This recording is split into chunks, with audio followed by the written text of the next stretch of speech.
Hi everyone, my name's Alice from Discovery Eye, and in this short video we're going through another DAX for Enviro's data pattern. So this time we're having a look at our reservoir storage volumes dataset again, and we're going to go through another iterator function today. So we're going to have a look at PERCENTILEX, and this is going to help us to present all of our reservoir forecast outlook data as a series of different likelihoods. So we'll just do a bit of a recap on the scenario again. This is part 2 of the reservoir storage volumes kind of pattern series.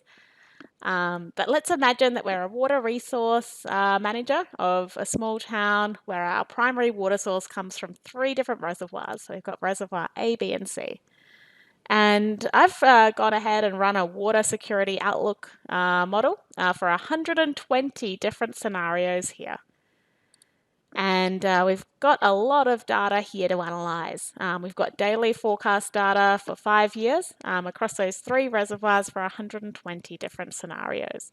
And you can see that we've got a really nice, simple star schema data model here with our water outlook forecast table as our fact table and our 3 different dimension tables here. So if we take a look at the scenario of what we're trying to achieve today, we really want to bring that data into a visual in Power BI and show not only the average and min and max of the expected ranges of the sum of those 3 reservoirs. This is what we went over in part 1 of the video. But really what we want to do is we want to convert this into almost like a likelihood rating. So if I zoom in here, we've got a couple of different likelihood kind of ratings. So going from very rare, which means it's the worst sequence of historical records. So approximately it occurs 1 year in every 100 years on average, to a rare event, which is a 5 in a 100-year event, an unlikely, so a 10 in a 100 or a 1 in 10-year event, or a possible, which is an event which occurs 1 in 2 years on average. So what we want to do is we want to present our data using these kind of likelihood ratings in our chart here to try to inform future decision making. So again, we need a little bit of DAX magic to help us along here, and we're going to use iterator functions. But let's get started here just visualizing our data on the chart. I'm going to bring date into my x-axis. This is just a simple line visual here.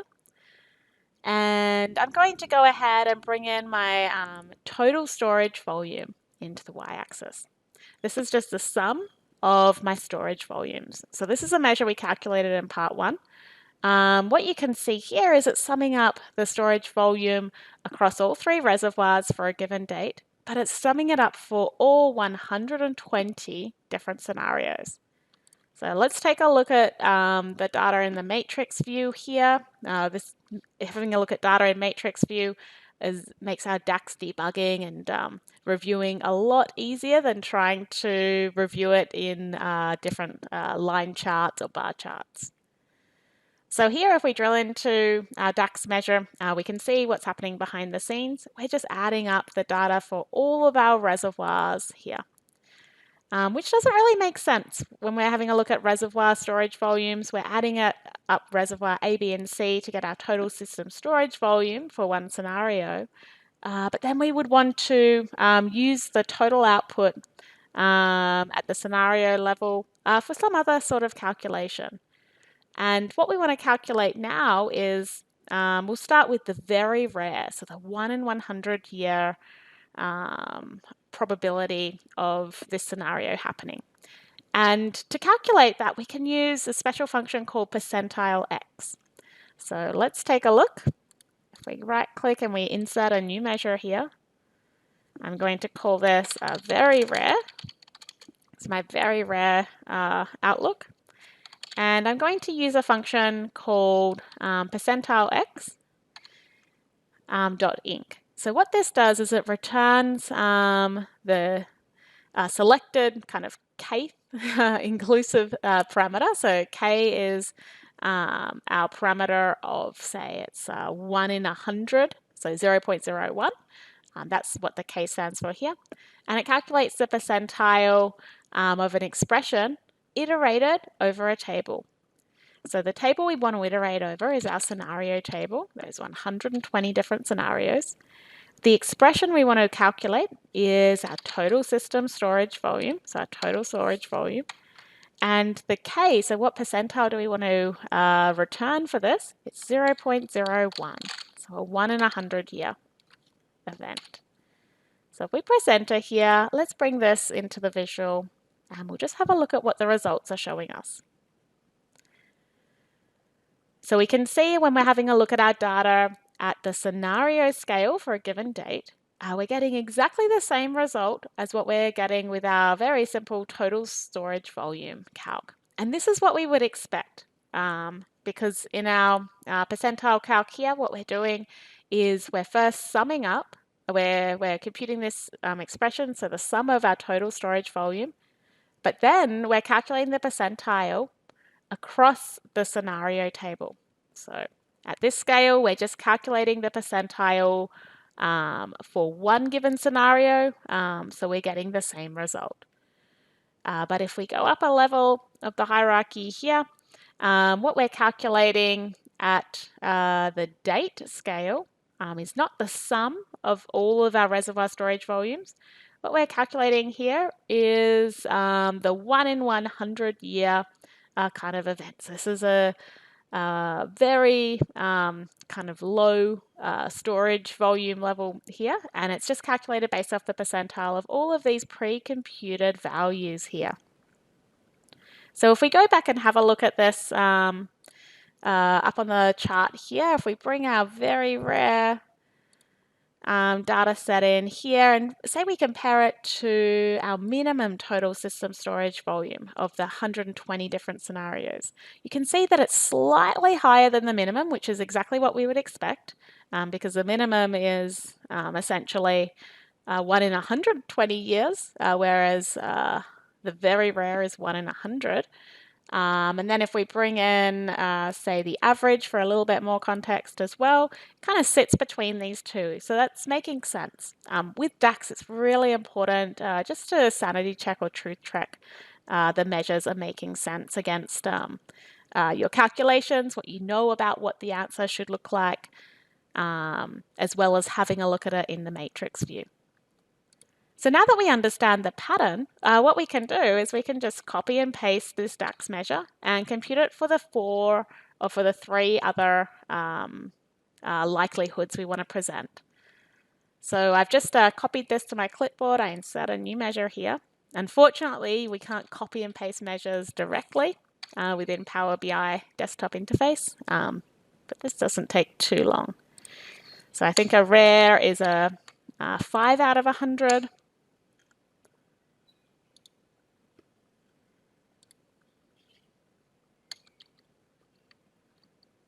And the next one, I'll just check what my assumptions are here. We've got unlikely, so that's a 1 in 10, and then we have a possible, so that's 1 in 2. So we'll go ahead and insert another measure. So you can see that once you've got the DAX pattern, it's pretty quick to roll it out. So this is 0.1. And lucky last, so we've got possible, which is 1 in 2 or 0.5. So let's bring those extra DAX measures onto the chart here. We'll get rid of the ones we don't need.